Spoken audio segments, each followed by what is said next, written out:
이게 사기임을 알지만 내가 막차만 타지 않으면 나는 큰 이득을 볼 수 있기 때문에 돈을 송금을 하는 거예요.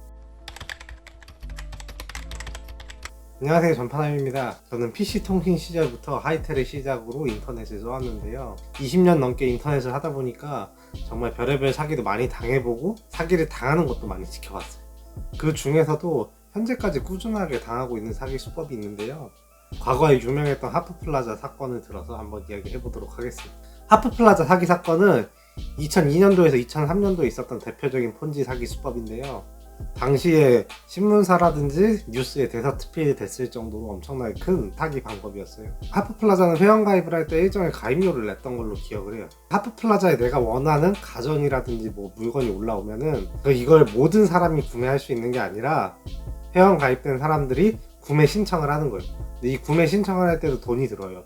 1,000원에서 10,000원 정도 되는 금액이 들었는데, 어쨌든 뭐 냉장고 단값을 50명 준다 하면은 1,000명이 지원을 했다 하면은 1,000명 중에 50명만 뽑아서 이 사람들에게 물건을 반값으로 살 수 있게 해주는 거죠. 물론 이 하프플라자는 쇼핑몰이 물건을 반값에 도매로 떼올 수 있는 능력이 있는 회사가 아니었어요. 그러니까 이 회사는 배송이 오래 걸린다는 핑계로 새로 구매자가 생기면 그 돈을 받아갖고 실제 물건을 사서 이전 구매자한테 보내주는 방식으로 회원들을 엄청나게 끌어모았어요.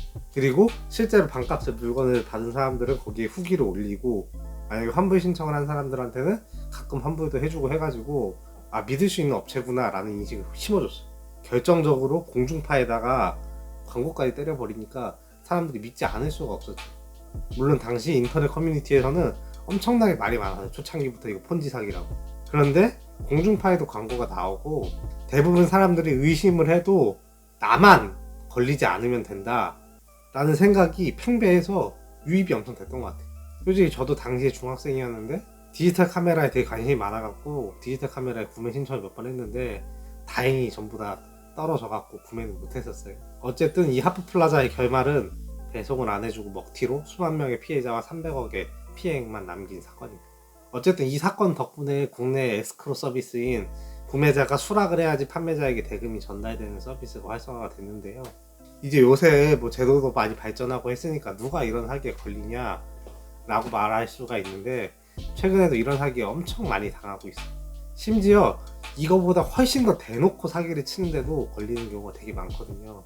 주로 어떤 시장이냐면은 가상화폐 시장입니다. 제가 직접 목격했던 한 예로는 이제 비트코인이 지금처럼 뭐 1,000만원, 2,000만원 되기 전에 몇십만원대일 때 외국의 어느 한 커뮤니티에서 어떤 사람이 자기 지갑 주소를 공개를 하고 여기에 비트코인을 송금해주면은 내가 2배로 돌려주겠다 라고 하고 뭐 밑에 정확하게 뭐라고 설명을 써놨어요. 어떻게 뭐 수익을 내든지 뭐 이런 거. 누가 봐도 100% 사기죠.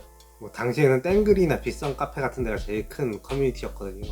어쨌든 거기 있던 사람들이 궁금하니까 심심풀이로 굉장히 소량의 비트코인을 보낸 거죠. 커뮤니티에서는 이거 다 사기라고 알고 있었어요. 근데 실제로 이제 그 사람이 굉장히 그 소량의 비트코인을 2배씩 돌려주니까 사람들이 대담해지기 시작한 거죠. 돈을 더 많이 보내기 시작한 거예요, 비트코인.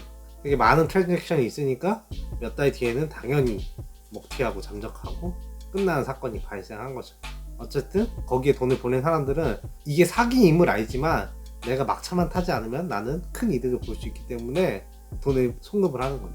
어쨌든 이렇게 폰지 사기는 내가 막차만 안 타면 이득을 볼 수 있기 때문에 아직도 성황리에 흑우들을 모집하고 있어요. 비트코인이 떡상하고 나서는 이런 사기 엄청 많았던 걸로 제가 기억을 해요.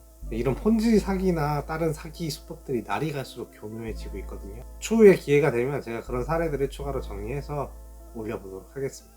감사합니다. 전파남이었습니다. 안녕.